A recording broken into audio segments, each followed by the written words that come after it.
Welcome to the latest episode of 5 on the Floor on the 5 Reasons Sports Network. Thanks for joining us on your favorite podcast app, Red Circle, Google Podcasts, Apple Podcasts, Spotify, also the 5 Reasons YouTube channel. Make sure you hit like, subscribe, turn the notifications on, and check out all our coverage of the Cup champion, Inter Miami Messies. I think that's what I'm calling them. Also, check us out on Off the Floor. Get text directly to your phone from me, Alex Brady, and Greg. Q&As. We did a prize picks contest today. All kinds of cool stuff. Bypass Twitter, X, whatever it's called these days.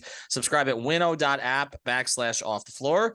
$3.05 per month. Also, check out the great sponsors of the 5 Reasons Sports Network. Includes our friends over at Prize Picks. Use that code 5 FIVE. Get that initial deposit matched up to $100. They just rebranded, actually. Check out the new logo. But there's a reason it was the fastest growing sports app in the country. It's easy to play. You can play 2, 3, 4, 5, 6 players together. And they've got like 10 sports on there right now. So I know we think this is a slow season because there's no NBA and the NFL hasn't started yet. But the NFL futures are there. The preseason games are there. And yes, the opening week games are on there. So if you want to play those early, get into Prize Picks and use the code 5 FIVE. Also, FIBA basketball will be on there starting this week, I've been told. So we'll be promoting that here on 5 on the Floor and Off the Floor. Again, go to Prize Picks, use the code 5 FIVE. And now, today's episode. Down the bitch gang. Yeah. 5 on the floor, ride for my dogs. Where here's the thing, you can check the score. Hustle hard, couple scars, wearing rubber frauds. Just like Butler said, you in trouble, y'all. Kept the floor playing, got it all banned. Y'all seen the block, stop with one hand. And Pat we trust, it's power, have the guts. We're here to bring the heat, y'all can hang it up. Welcome to 5 on the Floor, a daily insider show on the Miami Heat and the NBA, featuring Ethan Skolnick, Greg Sylvander, and Alex Toledo, plus others from the 5 Reasons Sports Network.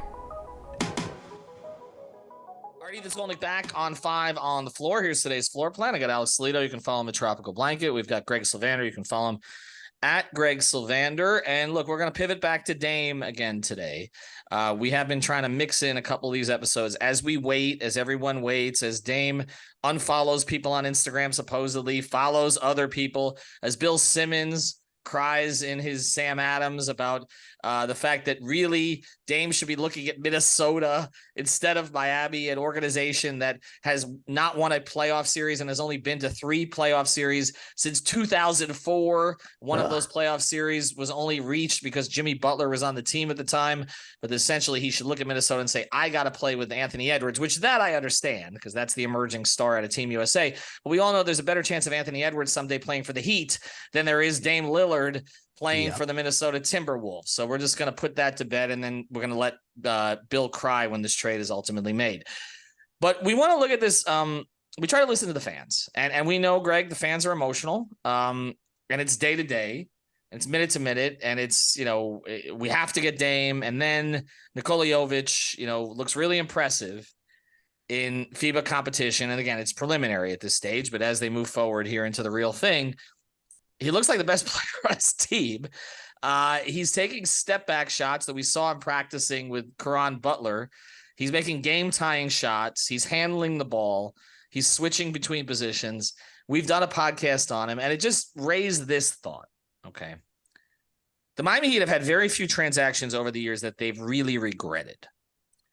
Typically, when Pat Riley's made a trade, the trade has not been regretted. Okay, you don't regret trading Glenn Rice, as good as he was, when you get a franchise cornerstone in Alonzo Mourning. Okay, you don't regret trading Josh Richardson, even though you liked him as a player and a first-round pick and other pieces, when you end up getting Jimmy Butler and ultimately someday you get Josh Richardson back at the minimum.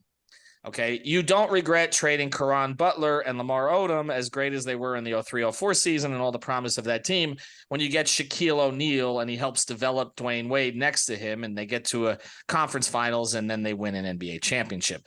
The majority of the trades that Pat Riley's made, he has not regretted. Ike Austin for Brent Barry, he kind of had a gun to his head on that one because they weren't going to re-sign Austin. He traded for Ricky Davis with Antoine Walker when he probably shouldn't have. They already had the Ricky Davis experiment once. You look at other trades, obviously the trades were made before the 05 season, which, again, I was critical of at the time. I don't know that you could criticize any of them, whether it was trading, getting Jason Williams or bringing in Antoine Walker, or any of the other things they did when they ended up cashing in with the championship that season. So the trades, he typically tends to do well. There's some regrets about some signings. We went through these: Whiteside, Tyler Johnson, Deion Waiters, James Johnson. There's some regret about some negotiations, like say Dwayne Wade. There's maybe shout out to Smush Parker. Shout out to Smush Parker. Shout out to Mo Harkless. Like, we're not saying that every move they've made has been perfect, okay? But majority of the moves have been pretty good. But is there a way that they would regret a trade for Dame Lillard? And I'm putting it in the context of what they would have to give up and what those players or picks may become, or what Dame ultimately produces with Miami, and whether it's worth fast forwarding the timeline for such an expensive player and giving up considerable assets when you don't have that many, if that's what it turns out to be. Go. I guess we're going to start with me. I said, Greg, go. Folks, I know it's the dead of summer, and I understand that we're impatient. And I also understand that Jovic looks really good right now. But what are we doing here? This is Damian Lillard. And I guess if we want to create the fan fictional scenario where we regret this trade as a whole, me included, it would probably be stumbling into the trade by mid-season and then quickly exiting the playoffs with Damian Lillard looking like a shell of himself to end a season versus spending an entire season in a training camp in a Heat uniform, and kind of limping through a season where Damian Lillard and comes in late and they basically don't have a great seed and have to fight their way through and don't get the benefit of the doubt that they got last year. Because how the hell are you going to get that lucky 2 years in a row? Because we all know that there is a degree of luck involved in all of that. So yeah, I can create this scenario where we go down that road and Jovic blossoms and Jaime Jaquez is looking better and better and the draft capital is dried up. But all you got to do is win one championship. And I think that is like when we look back on the Antoine Walker situation and the fact that got ugly so quickly, even Pose and those guys everything kind of fell apart right after they won. Just because they won that one championship, Ethan, you still continue to hear about it to this day. So it's a great example that all you got to do is get that one title. And I don't know that anybody that they're trading, as much as I like Jovic, like, are we really thinking that he's going? I mean, maybe some do believe he's going to become an all-star. And if he does, shout out to him. But I think that's a bet I'm willing to take with Damian Lillard. But maybe I'm just less impatient than others, which is crazy for me to say out loud. Well, so Alex, is that the bar? Before we get to the pieces that might go the other way and what may make you regret giving them up, is the bar at this point, because we've talked about it's winning in Jimmy's window, right? If we weren't as concerned about winning in Jimmy's window, you'd take a team that just got to the finals without Tyler Herro contributing in the playoffs. You'd say you're adding Tyler Herro back. You've added some other pieces here. And just run it back. Like, I know Heat fans hate that because, and again, you wouldn't really be running it back because you don't have Strus, you don't have Vincent, you've brought in Richardson, Orlando Robinson's got a standard contract, you brought in Thomas Bryant. I understand there've been other moves made, but typically, if we were not so like concerned about, okay, you have to win now for Jimmy, you would just say this team is good enough to get to a finals. It just did it again, 3 out of 4. So why gut the thing for a player who is, again, I'm playing devil's advocate here. Why gut everything or a lot of it for a player who is, again, going to make $61 million in the last year of his contract, and even if it was coming off maybe his best season offensively, is 33 years old? Do you have to win a championship to make this worthwhile, considering, again, you've gotten to the finals 2 of the last 4 years, and you've been in the conference finals 3 of the last 4? They're going to say yes. The Heat are absolutely going to say yes. But honestly, they would say yes without Damian Lillard. Like that's the main thing, right? Like, that's all they talk about, keeping the main thing, and how they always want to compete for championships. So it kind of has to be the standard, especially when you're trading for somebody, like you mentioned, with a contract, the way it kind of inflates over the years with him and Jimmy aging through it. Not that I think they're going to age poorly or anything like that, but I do think that's going to be their bar. Now, for me personally, I think them being in the mix every year, and I'm going to have high expectations of them for sure. But just them kind of being there every year that's what it should be. I can't expect them to win a title every year, but they're going to jump to being, if not favorites, right there, I think, as a top 3 type of betting favorite if they land Dame. And I think it is because they won't be gutting the team. That's where I kind of come down on it is if you're trading Kyle and Tyler, or if you're trading Tyler and Duncan, like I really don't consider that gutting the roster. I think, besides, of course, that you're keeping your two best players, the two guys that this has been built around, that has led to so much playoff success over the years. You still got Caleb there, most likely. I unless they trade him, I don't see that happening. And if they do trade him, it's a signal that they probably didn't want to pay whatever he's going to get, whatever he's going to make next season. But I don't think they will. I still think, the players you've added this summer are going to serve as kind of the depth pieces. I like, bringing K-Love back. Obviously, somebody they added midseason. I think they have enough there. I don't really consider it gutting in the sense that you're trading a bunch of extremely valuable players who are kind of irreplaceable, because I think Duncan had his moments. Duncan for sure had his moments, but he wasn't one of the biggest parts of these past couple of playoff runs. I think his most impactful playoff run was 2020 in the bubble, and Tyler was their third best player for the regular season, and there was no doubt about it. And then what happened. It was unfortunate. It was on a hustle play, which, as you mentioned, Ethan, on another pod, like that's what the Heat are about. Like they would rather you dive, maybe in a different fashion, right? But they would rather you dive for the ball and hustle and make those types of plays, 50-50 balls, all that. It's just unfortunate the way that it happened. And the fact of the matter is, and I'm not blaming him for this, 2 straight playoffs now, he was either out for the whole thing, like this past one, or he missed a lot of time. And before he did miss time in 2022, wasn't playing that well. So unfortunately, I would expect a lot from him, and I'm not trying to trash Tyler whatsoever, but what I'm trying to say is a lot of the pieces that have been there for these long runs are still going to be there, and you're getting somebody of Dame's caliber. It's just top 15 player, and as we talked about on plenty of pods, is a type of the skill set and the way that he stretches out the defense is unlike anything the Heat have ever had. So I just don't think there will be many regrets, and I don't think they're going to have to also trade both of their young players that we've debated about for weeks at this point. Like, I think they're going to get him at a pretty decent enough price where there's not going to really be any regrets. And because of their past playoff success, just adding somebody like that, I don't know how you have any doubts about it. It seems like kind of a jackpot move.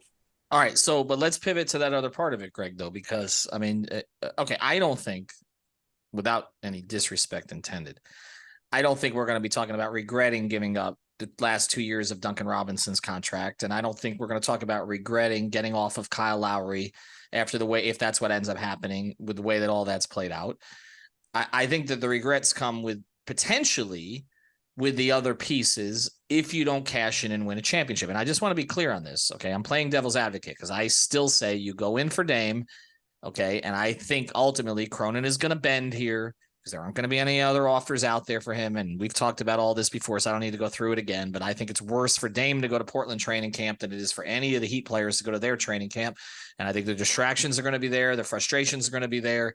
And ultimately, he's going to have to do something, okay? Because it makes no sense, and I'll just say this one more time, for him to keep them when their objective this year to get as high up in the lottery as they can. Keep the pick away from the Bulls because they owe it to the Bulls otherwise, and get up as high as they can. And as Aaron Fentress, who covers the team, I know he's pissed off a lot of Portland fans. We may have Aaron on again, but Aaron said, like, if you keep Dame, best case scenario, you're maybe scratching the play-in if you're lucky.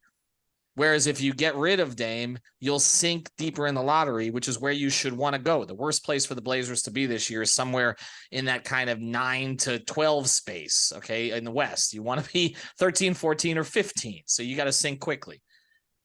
With all that said, though, the pieces you may regret trading are the future pieces. So we're not talking about regretting for now. I don't think anybody's going to be like, oh, you got Dame. You really could use Duncan's shooting right now, or you really could use Lowry's brain. Okay. Or nobody's going to be saying any of that stuff. And to a certain extent, I really don't know that this year they'd be talking about it in terms of Herro, but we have to take him into consideration because he's 23 years old. But are we looking at a player in Jovic that has that much upside that if they don't cash in on a championship and Jovic becomes an all-star level player in Portland, that we are starting to think about that? I mean, it doesn't even enter your mind, because it's entering some Heat fans' minds that, like, the Heat really found a kid here. And that's a tough look because Tyler will also be what I'll call like a semi-star, like an all-star level guy that gets on the all-star team one year, but maybe doesn't another year, depending on team success and other factors, availability, etc. I think Tyler has that chance too. He's young as hell. And like in any other circumstance, I'd be saying, what the hell are we talking about trading a kid like Tyler Herro? So like, that's another thing that I think should be on record as everyone understanding it's not normal to want to trade a 23-year-old that's played as well as Tyler has in his short career in Miami. He's accomplished so damn much, but this is the cost of doing business to get great superstars. And this is what we've always been about. And that's when you have the right team, you have to know when that moment is to go all in and throw caution to the wind. And they've been good about predicting when those moments are here and capitalizing on them. And it's why I thought this would come to fruition quicker. Obviously, it's because there's one party that's inept and the other is waiting for them to finish being inept, and then they'll figure something out. And Ethan, to your point about this eventually Cronin caving, I can tell you agents around the league agree with you. They think the market's going to heat up here eventually. And it's because like they're not going to just wait around for this situation. And so something will come to fruition there. September 15th is a date I keep getting told. It's pretty random. It's sort of but it's sort of consistent with what you've been talking about. A couple weeks from now, that's 3 weeks from now, somewhere in that space when the camp is around the corner, right? That's when I feel like this starts to happen here.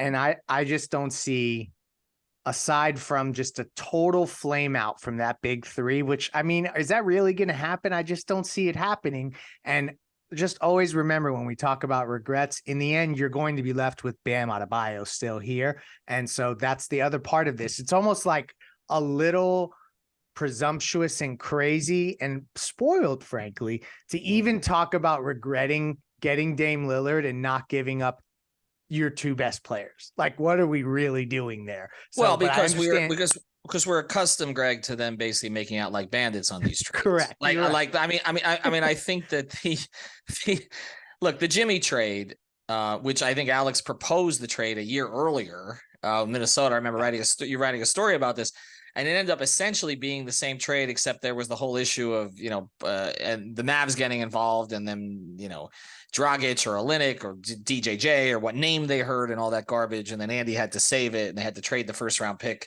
to in the Harkless thing, and then they ended up, but they got rid of Hassan, which was better than we thought they could possibly do actually in that whole transaction. But we are accustomed to them fleecing teams. I mean, that's the thing. Like when we talk about trades, like there's really not a trade. I mean, even going back, I didn't mention this one, but the 96 trade, the trades of the 96 trade deadline, they literally got a future Hall of Famer and Tim Hardaway. They gave up nothing. Look at those. I mean, that was the largest transaction in NBA history to Billy that point. Owens. Then they made a larger one. It was like the sort of the unfulfilled promise of Billy Owens, right? He was a great college player, and he was like a perfect fit for like what the Heat would look like. They actually got a Billy Owens and Lamar Odom a few years later. It was a similar type player. And they didn't give up anything in that trade, and they got Tim Hardaway.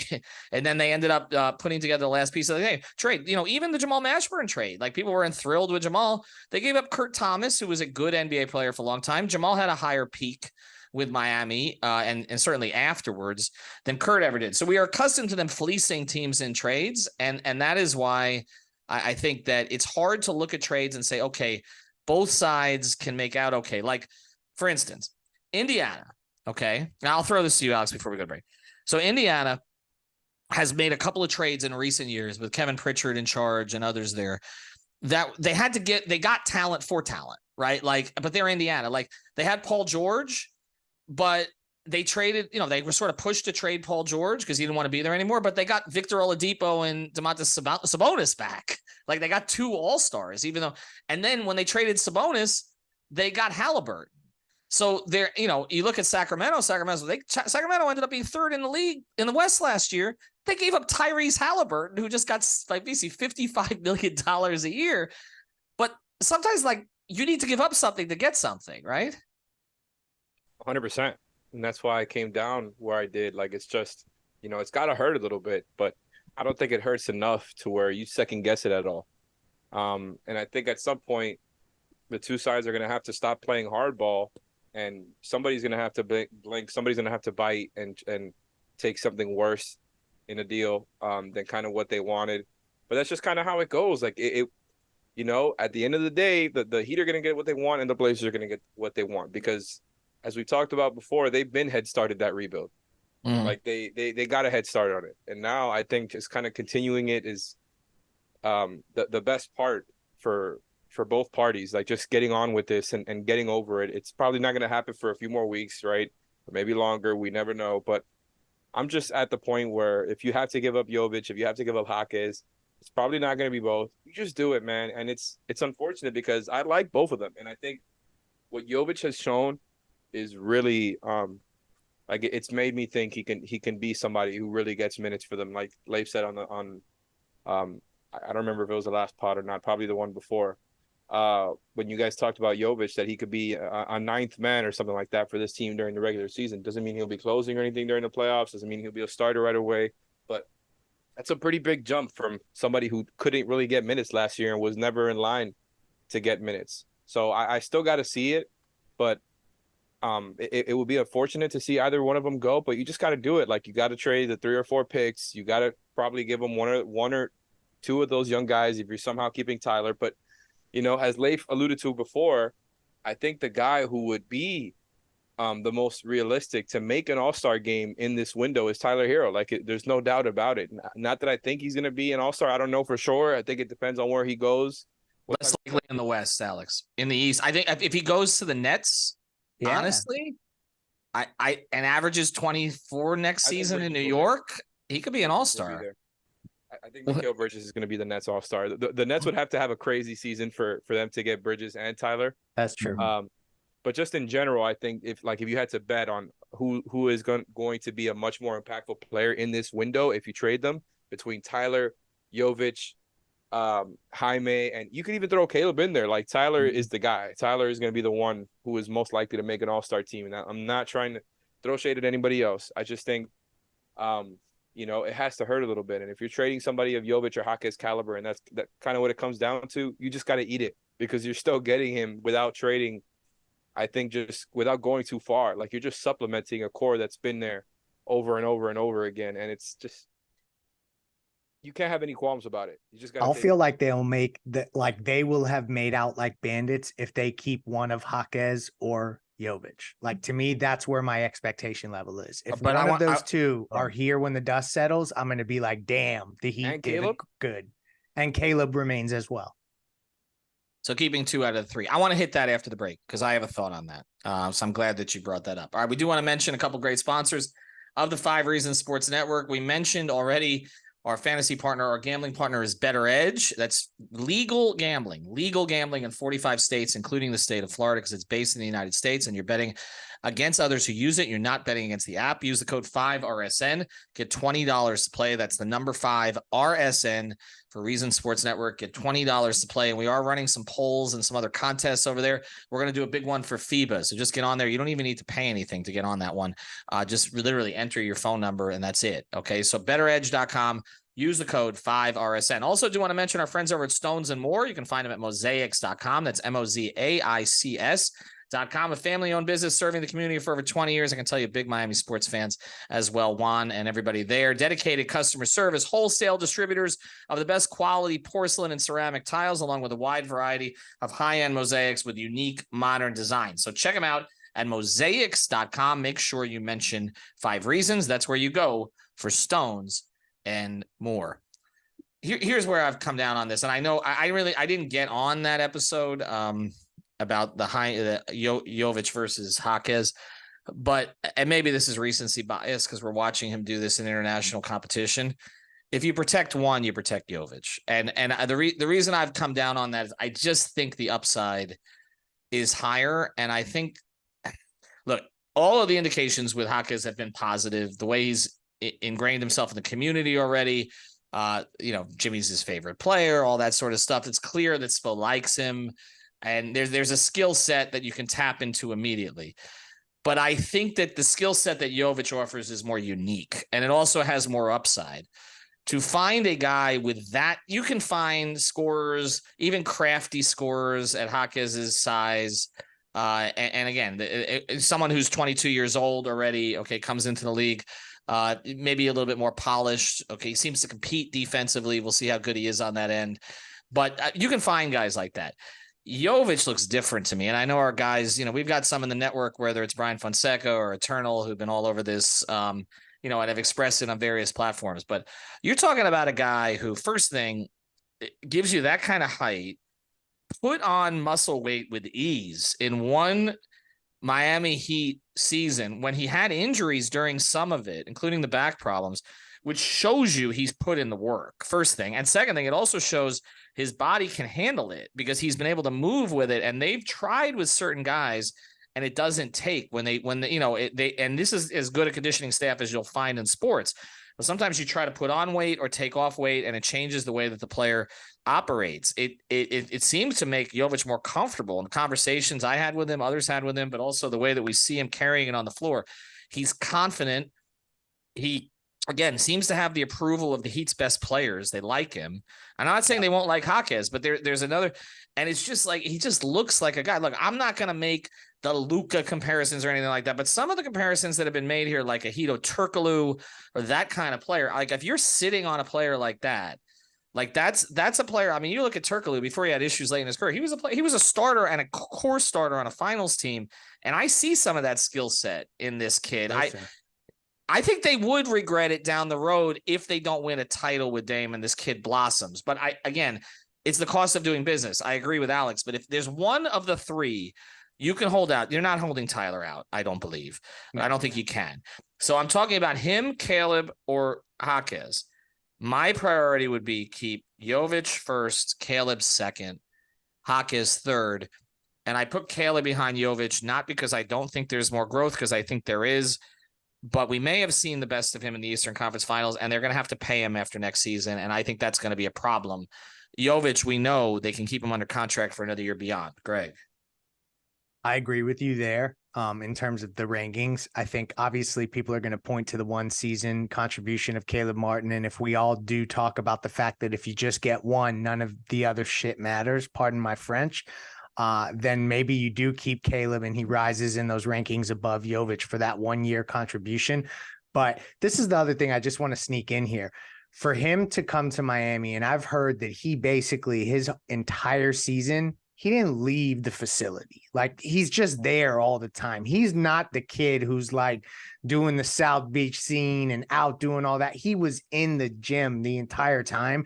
For a kid to take to the Heat program like that and find that mentality after they went and very surgically and like targeted him and got him in the draft. I just think, to your point, if they can keep him in the program, that'll be a gigantic win for them in this negotiation process. It'll be no slight to Jaime Jaquez because he fits in theory, but I think there's more than theory around Jovic because he's been there, and that's a huge part of it. And now we're seeing him grow. And I still, though, I'm going to end by saying I just don't see a scenario, even if he blossoms, where you look back in this and say they shouldn't have done that. Like because you have to have the benefit of the context of the here and now and the time and score of the game for this franchise. And right now, how could you say otherwise, right? No, I'm with you. And they always end up getting the guy back, even if it's in the coaching staff. They traded Karan. He's back on the coaching staff, right? Like they always, I mean, Tyler will probably be here in 4 years. Jay Rich back on the minimum. Jay Rich is back in the minimum. Got it. They all come back. Glenn Rice could have come back late in his career. Well, Glenn Rice isn't back in the organization. Yeah, scouts. Right. Jawan, who they lost him a different way. But I'm with you that I think that there's very little that can make you regret making the trade, which is why I'm still in favor of making the trade. But I do think that the Jovic thing, hit people a little this week because they're good at drafting now. Like that's the change from all those years. No, but Greg, honestly, they miss. There were a ton of guys, and I know there are guys in the 20s and all that, but it used to be easier to find guys because you saw them in college for 2, 3, 4 years, and they still kept missing. They took a kid named Charles Smith who couldn't play. They took Tim James who couldn't play. They took Wayne Simeon who couldn't play. I mean, these were all picks of the 20s, right? Quintel Woods was Portland, but they ended up with them later on. Oh, that's right. I'm sorry. You're right. Yeah, credit him to Portland. But they took a bunch of guys that did not pan out. And even look, to be honest, Justice, I know we don't want to say it, but he didn't. He didn't. He may end up back too, but he didn't develop like you would want a number 10 pick to draft, particularly with some of the players who came after. We need not mention their names. Right, but it does look it looks like they've drafted players in recent years, Bam and Tyler for sure, who have outdone their draft pedigree. And I have no doubt that if he stays in the Heat system, that Jovic will far exceed what his draft position was in his particular draft class. Okay. Particularly looking at that draft class more carefully. But here's my question, Alex. Why, if you're Portland, would you not see Jovic as a premium asset? Because that's the part I don't understand. I look at their roster and I'm like, their whole roster is guards with the exception of Jeremy Grant, who they're going to flip eventually, I would think, in a rebuild, and Nurkic, who they're trying to flip right now. They literally don't have a young front court player of any merit. Everybody else, it's Scoot, Shannon Sharp, Anthony Simons. They're tiny. Like, why would you not want a skilled 6'10" guy? Go ahead. Yeah, exactly. I guess Chris Murray's a 4. You know, he's around that size, but he's not going to – I don't think he's – you know, he's going to be a part of their build going forward with those young guys with that rebuild. But, yeah, it's 100% a great point what you're talking about. I guess a premium asset thing is more semantics. What do you consider premium? I do think it's a very good asset. Like, I especially now that, you know, if you're the Portland Trailblazers front office, you've been able to watch stuff with the way that he's looked in Summer League and then now in FIBA play. I just think, you know, you see not only the physical, I guess we're calling it leap or jump, however you want to classify, that you see the physical stuff with the way that he's grown into his body, and then you see it translate onto the floor as well, where you know, he's playing through contact, he's playing with confidence, and you know, he has multiple layers to his game. He's obviously very skilled. Like, I think, whereas if you try to look at his film from last season, and we've already done that on Playback, by the way, playback.tv/5RSN. Check us out. We're still going, still doing stuff. You just do something this week too. Exactly. You just see the difference. You see the difference between last year and this year, and it's nice to see that, right? If you're the Blazers, and you're making this trade, it's like, okay, you don't have to think about it in theory anymore. This guy was dedicated, and you know, the intel, like Leif has talked about, is that this guy is a hard worker. He's 20. He just turned 20 years old, and he seems like a really skilled player. Like, I don't know why they wouldn't want him. Do you guys think Joe Cronin's not even watching? Do you think he knows it's on? Oh, come on. See, let's not do this. See, he's obviously, look, to get to his position, there has to be some level of competence there. But low-hanging fruit. I'm sorry. They liked Jaquez reportedly. Yeah, they liked Jaquez, and I kind of hope that that's the case, honestly, because I think that if you're the Heat, I just think you keep this kid in the system who he just looks like he sort of has limitless possibility. Like and you know, there is now a history of that kind of player having success in the NBA, and for the Heat to go get him, you mentioned him, they targeted him, but an organization that, like, you know, gets the heebie-jeebies when a European player is mentioned, and for Pat to sign off on that, I know that there's trust in Adam Simon, but the experiences with European players have been about as bad as you could possibly have. I mean, then they just stayed away from it. It was Danilovic and Mirsep, and then it was pretty much they were done. Like, they never even tried again. And now they tried with this kid, and it looks like they hit something here. And I always feel like they don't want to talk him up too much because they don't really want him to go. And they put Jaquez out there a little bit more, maybe for that reason. That feels to me like that. But I don't know that there's anything that I think, even if Herro and Jovic become multi-time All-Stars, but you get your 2 titles or even a title with Dame, I think you're okay with it. I think that the only problem becomes, and I don't care about the first round picks. The Heat will find other ways to get picks. The picks should be low if this team, or not particularly good if this team can pivot successfully to more of a Bam era as they go forward. So it's not about the picks to me. It's really, with Tyler, it's kind of like a really good young player who is the cost of doing business. It's the Jovic part. If they end up including him, and some Heat fans feel like they didn't have to, but maybe they panicked a little bit just to get the deal done, I can see if Jovic ends up blossoming in a year or two, them saying, okay, why did they go ahead and do this. And there'll be Heat fans who were pushing for a Dame trade the entire time who will conveniently forget they were pushing for the Dame trade, right? That's coming. Even if he becomes as good as Hedo Turkoglu was, Hedo Turkoglu is not going into the Hall of Fame. He's not like an all-star level guy. So stop it, folks. Just relax. You would have to be like Luka level, like something where it's like perennial all-star, undoubt, like where it's like, okay, maybe they shouldn't have traded that guy. Like if he becomes Andre Kirilenko for when Kirilenko was as good as Kirilenko was, then okay, I'll say that maybe they should think about that. Because didn't he make some all NBA teams? No, he made some all defensive teams, and he made a couple of teams where he was pretty damn good for a while. He might have made an all-star team or two. In Utah. And look, and he had a cool nickname and all the rest of that stuff. But I mean, the names we've been talking about. Yes, go ahead. And when you were talking there before, you kind of hinted at something, and I wanted to ask you what you thought. And Leif, you could chime in on this too if you have an answer. Do you think it seems like you were hinting that the Heat would be more willing to trade Jaquez? Is that something that I think so. Is that your opinion, or is that? It's an educated opinion based on the way they've acted. It's not something they've said to me flat out. They're not gonna say that. Same. But I just get that feeling. I know the way that they operate when they would rather move one guy than another. And then I also look at the context of the team already. And look, here's part of it too. When you have someone in your system for a year, you get attached to him. He's not an asset anymore. Jaime Jaquez, yes, he's made a good impression since he's come in. He played a couple summer league games, and he's gone to Tony Fiorentino's event, and he's been around town a little bit. Yeah. But there's no attachment to. He's only shook the hands and kissed the babies. He hasn't started yet. It's different, and it's like we get attached to these players, even as fans or observers or media, but they certainly get attached internally. But in this case, there's no but with Jovic, I just feel like they thought they found something last year. And I'm watching the interaction between Jimmy and him or Bam and him. Like there was a feeling from the very beginning that like this kid belonged. It was going to take some time, but he belonged.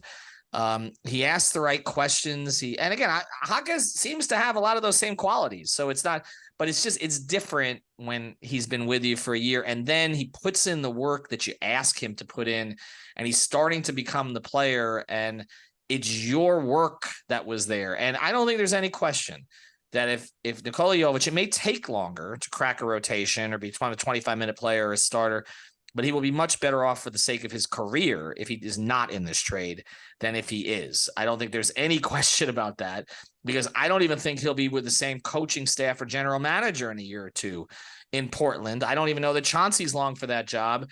And they had Terry Stotts for a long time, but I don't know that they're going to stay with this particular group. And so then you get all that stuff, the in and out stuff. You're playing around young players who are talented, but they have bad habits. It's different than if he's going to be in a system earning his minutes, to play with or behind Bam Adebayo, okay, who is the consummate pro who literally came out this week and said he doesn't do the load managing because people come to watch him play. Jimmy has a little different attitude on that, but Bam is the carrier of the culture at this point, and that's who Jovic would be spending the time with and working with, and that's different than spending it with who I don't know. I mean, Shaden Sharp, and again, no disrespect to anybody in Portland, but they're at a different phase. So let's see if they can keep him. Because you would think that, like a team that's right there in a championship contending window would like logically would go for the 22-year-old who spent 4 years in college, who is the. I agree, but Alex, best case scenario. Let me have him cost control for 4 years as opposed to Jovic. You have an extra year, but you do. But let me throw. But let me a couple years. No, I agree, but I agree with that basic concept, and I think I came into this with that. But here's where I've come down on that. Best case scenario. This 22-year-old rookie who has a skill set similar to Jimmy Butler but needs work on defense. How many minutes is he playing for a contending team? Best case scenario. I think you think Spo's plug him in as a 20-minute rotation player? Because I don't. I think him and Jaquez, him and Jovic, I did that thing where I combined their names again that we've done a couple of times. I think him and Jovic have kind of similar chances for that to happen. I think they both have an outside chance, but there is a chance. I wouldn't project either of them.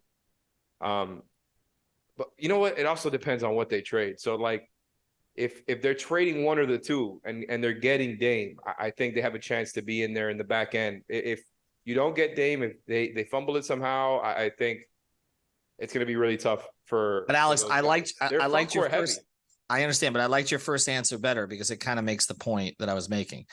If we think that they're positioned right now, the two of them, to get roughly the same amount of minutes in the back end of a rotation, depending on who's coming, then the 22-year-old thing and coming in for the 4 years of college doesn't mean anything.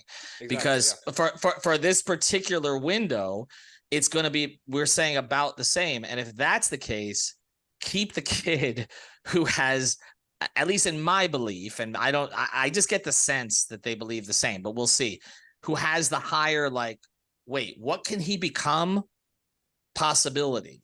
And to me, that's Jovic. If there was a dramatic difference in who was going to play now, I would say, yes, championship window, you can plug Jaquez in. Let's say the Christian Braun kid, right? Like in Denver, who was drafted about the same, as Jaquez was, and he ended up being an eighth man on a who's probably going to be a sixth man this year, right? But he ended up being an eighth man on an NBA champion. If we knew Jaquez was going to be that, then I'd say, okay, maybe. But if we're saying that both him and Jovic are probably back into the rotation guys, depending who comes in, and Spo will he'll play him a lot, and then they'll lose favor for a month, and then they'll get sent down to Sioux Falls, and then Spo will remember him. If that's the case, I'd rather keep the kid who's going to be like 6'11" with guard skills, right? Who's playing in this international competition and he's thriving. That's the one I would keep the upside then. But, I don't know what Portland's going to want, and I don't think it's a deal breaker. I'm with you guys on this, but I think they're going to try to find a way to keep him. I just get that sense. And I think that's why they're not hyping him more. You don't see them hyping him on the social media and all this other kind of stuff. Typically they would do that. I find it interesting. Anyway, thanks to our sponsors, Mosaics.com, Better Edge, and Prize Picks. We'll be back with more during the week. Thank you for listening to the Five on the Floor on the Five Regional Sports Network.